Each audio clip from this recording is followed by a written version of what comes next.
हिंद, जय शिवराय. मी स्वराज्य शिलेदार. मी तुमचा विद्रोही क्रांतिकारी सागर जाधव. अंधभक्त जागेवर आहे. हिंदू खतरे में आहे, देश खतरे में आहे. कसं काय? देशाच्या सर्वोच्च पदावर राष्ट्रपती हिंदू, प्रधानमंत्री हिंदू, राज्यसभेत खासदार सगळे हिंदू, निवडून आलेले खासदार हिंदू, राज्यपाल हिंदू, उपराष्ट्रपती हिंदू, नव्हे तर देशातले महाराष्ट्राचे मुख्यमंत्री हिंदू, वरपासून खालपर्यंत सगळे हिंदू आहेत. तर देश खतरे में कसा आणि हिंदू खतरे में कसा? तुम्हा आम्हाला चुतिया बनवलं जातं आणि जाती जातीच्या राजकारणामध्ये गुंडवून ठेवलं जातं. पण जागृत हो रे अंधभक्ता, जागृत हो रे लाचार, जागृत हो रे मतदार. कारण का आता तुम्हा आम्हाला वेगळा प्रवाह निर्माण करावा लागेल. हे का सांगतोय माहितीये का?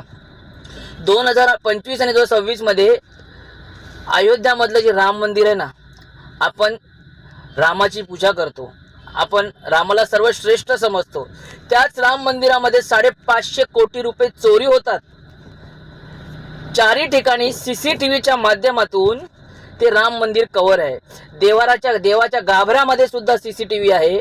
तरी तिथले 550 कोटी रुपये चोरी झाले. कोणी केले? हिंदू भक्तांनी नाही, हिंदू पूजा करणाऱ्या माणसांनी, ब्राह्मण माणसांनी. मी सगळ्या समाजाला नावं नाही ठेवत आहे. हिंदू धर्म वाईट नाहीये. कट्टर हिंदू मानणाऱ्यांनी जाती व्यवस्था निर्माण करून जाती देश वाटून ठेवलाय. हिंदू धर्म खूप चांगला आहे, पण इथले नालायक राजकीय लोकांच्या माध्यमातून त्यांचे अंधभक्त सुद्धा या धर्माला नावं ठेवतात. कट्टर जर लव जिहादची गोष्ट झाली की हिंदू संघटना मोर्चे काढते, त्यामध्ये निलेश राणे पुढे असतात. का गोष्ट सांगावी लागते? कारण का ज्या राम मंदिरामध्ये 550 कोटी रुपये चोरी केले हिंदू तिथल्या गाभाऱ्यामध्ये हिंदू लोकांनी, त्यासाठी निलेश राणे या हिंदू संघटना मोर्चे नाही काढत का? कारण का त्यांना माहिती आहे मूर्ख आहे, कुठे काय करायचं त्यांना माहिती आहे. जनता मूर्ख आहे, लाचार आहे. अयोध्यामध्ये अनेक लोकांनी आपलं दान धर्म दिलेला आहे. तिथले 550 कोटी रुपये चोरी होतात CCTVत असून सुद्धा. देशाच्या प्रधानमंत्र्यांना का नाही सांगूसं वाटलं? तिथले स्थानिक मुख्यमंत्री सुद्धा हिंदू आहेत, त्यांना काय नाही सांगूसं वाटलं?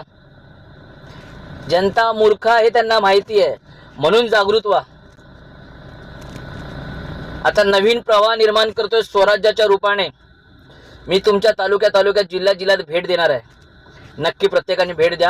आपण या देशाला वेळ दिला नाही, जर आपण या मातृभूमीला वेळ दिला नाही ना मित्रांनो, तर देश पहिला इंग्रजांचा गुलाम होता. हा देश राजकीय लोकांचा गुलाम होईल आणि पुन्हा देशामध्ये आम्ही लाचार बनू.